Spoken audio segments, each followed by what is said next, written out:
someone suggested to me it might be a little more interesting to bring in other voices from my Voiceover Weekly Stew, and I thought, other than being my ego being crushed because I thought, am I not interesting enough?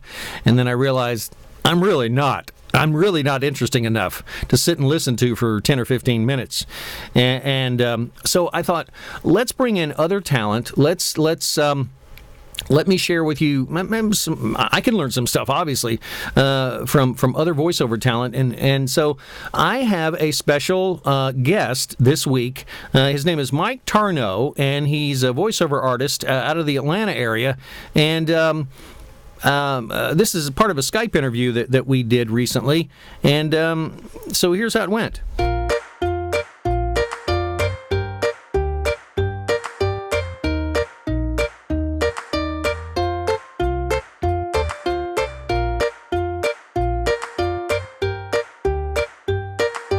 You're listening to the Weekly Stew with Troy W. Hudson.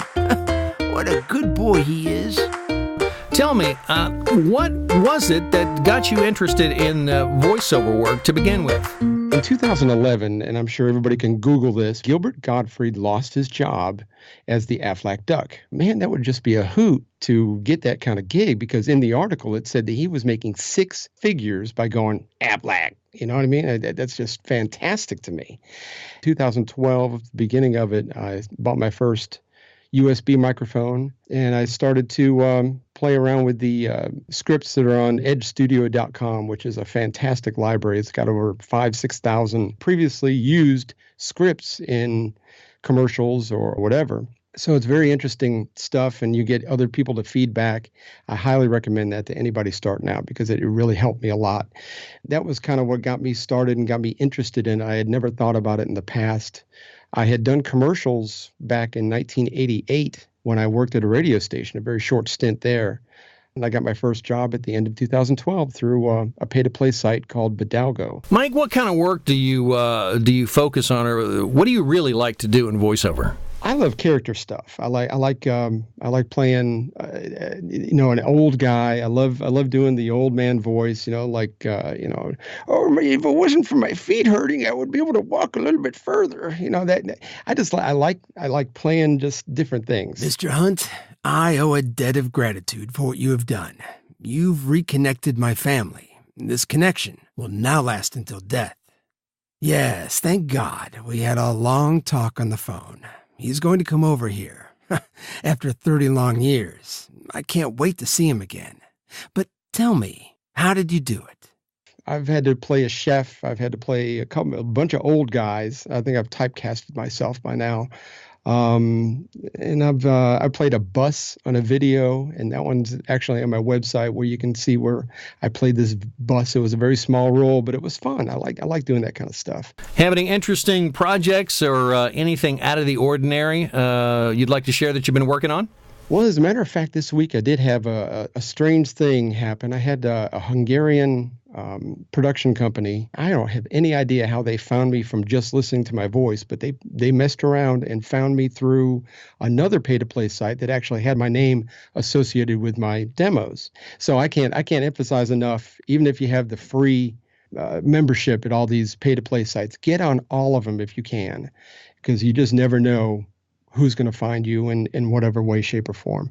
But it's a Hungarian production company. They do this interactive movie. All the voices are in Hungarian, and they just wanted an American voice to voice some of these characters. And this video it's only 4 sentences long, but the guy got robbed and he got thrown on the couch, and he's laying there talking to the camera, and he's just talking some crazy talk about a meteorite and about all that. But anyway, he's gasping because he just got beat up, and I had to lip sync. They wanted me to lip sync what he was saying in Hungarian with American. And I thought, well, okay, I could do that. And man, it took me an hour and a half to record 4 sentences, because, all the gasps and all the stuff that he was doing, man, that was challenging. It was very challenging. But it's that's the kind of thing I like. Get my head into a character and just playing with it. I think it's not going to tell you. Just the turtles. I say, the turtles are immortal, Professor. The turtles there. 'Cause in the stone, the details. Mike, for me, doing character voice work, I love having like a visual reference, and I will like pin up pictures or have illustrations that I can go to on a screen if the artist or the producer has shared that character with me, and it really helps. How about you? Absolutely, because you can look at something and I think everybody can do this and look at even a cartoon character and just kind of know how it sounds in your own head. And it may be wrong from what they're looking for, but that's it helps me tremendously. So you love doing character voice work. You're obviously very good at it.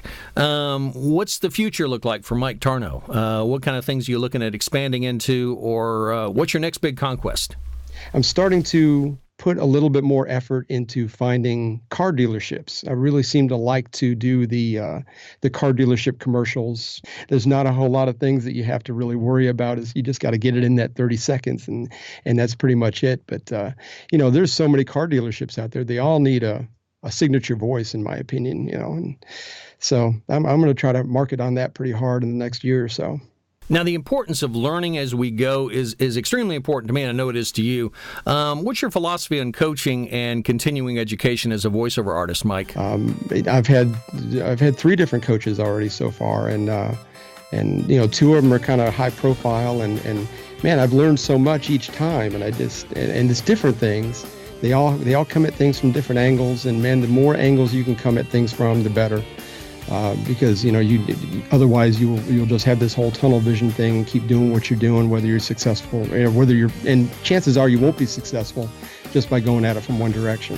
Thanks, Mike. I appreciate you sharing that information with us, and best of luck to you, buddy. Troy W. Hudson. Do I have stories about that boy?